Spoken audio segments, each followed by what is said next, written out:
Haryana headline के सभी प्यारे दर्शकों को राहुल सैनी की तरफ से प्यार भरी नमस्कार। हरियाणा के चरखी दादरी में कुछ हादसे ऐसे होते हैं जिनका व्याख्यान इतिहास के पन्नों पर भी देखने को मिलता है। इन्हीं हादसों में चरखी दादरी का विमान हादसा भी शामिल है। यह हादसा आज के 96 में हुआ था, जिसको याद करके लोग आज भी सिहर जाते हैं।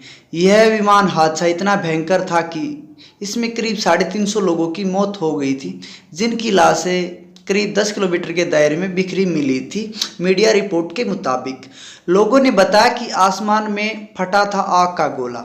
लोगों की जानकारी के मुताबिक सर्दी का मौसम था और उस दिन आसमान खुला और साफ भी था। शाम के करीब 6:30 बजे अचानक उनके आसपास खेतों में आग के गोले बरसने लगे। लोग घबराकर घरों के बाहर भागने लगे, यह सोचकर कि उनके घर के ऊपर ही न गोला गिरने लगे।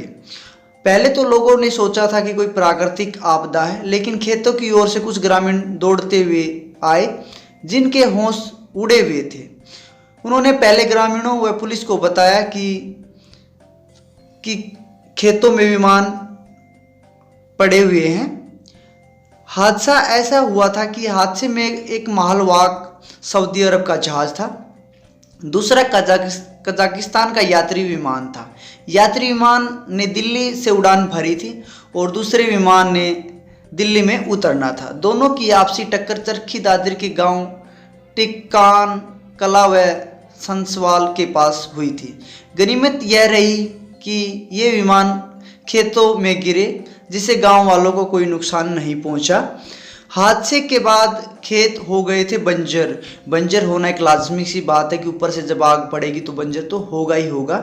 किसान धर्मराज, जयवीर, भूपेंद्र, पुरुषोत्तम व रामस्वरूप के अनुसार हादसों को याद कर आज भी लोगों की रूह कांप उठती है। हादसे के बाद उनके खेतों की जमीन बंजर हो गई और 10 किलोमीटर के दायरे में दोनों विमानों के अवशेष व लाशें बिखर गई थी। बाद में किसानों ने कड़ी मेहनत करके बंजर जमीन को खेती लायक बनाया। उन्होंने बताया कि सरकार की ओर से भी हादसे की चपेट में आई जमीन का मुआवजा भी दिया गया। और अफसोस की बात यह है कि स्मारक व अस्पताल नहीं बन सका। चरखी दादरी में उस समय के विषयों के सबसे विमान दुर्घटना हादसे के बाद तत्कालीन सरकार द्वारा चरखी दादरी में स्मारक व अस्पताल बनाने की घोषणा की गई थी, जो आज तक नहीं बन पाया। हालांकि सऊदी अरब की एक संस्था द्वारा चरखी दादरी में कुछ वर्ष तक अस्थायी अस्पताल चलाया गया, लेकिन उसको बाद में बंद कर दिया गया। देखो, सरकार की तरफ से भी कुछ नहीं कर पाए, क्योंकि स्मारक तो बना देना बहुत ही ज़रूरी था। और दोस्तों, आप इस वीडियो के बारे में क्या सोचते हो वो हमें कमेंट्स करके ज़रूर बताना। अगर आपके पास भी कोई इस तरह की कहानी हो या कोई हादसा हो तो आप हमारे साथ शेयर कर सकते हो। हम अपने चैनल पर उसको ज़रूर दिखाएंगे। धन्यवाद दोस्तों।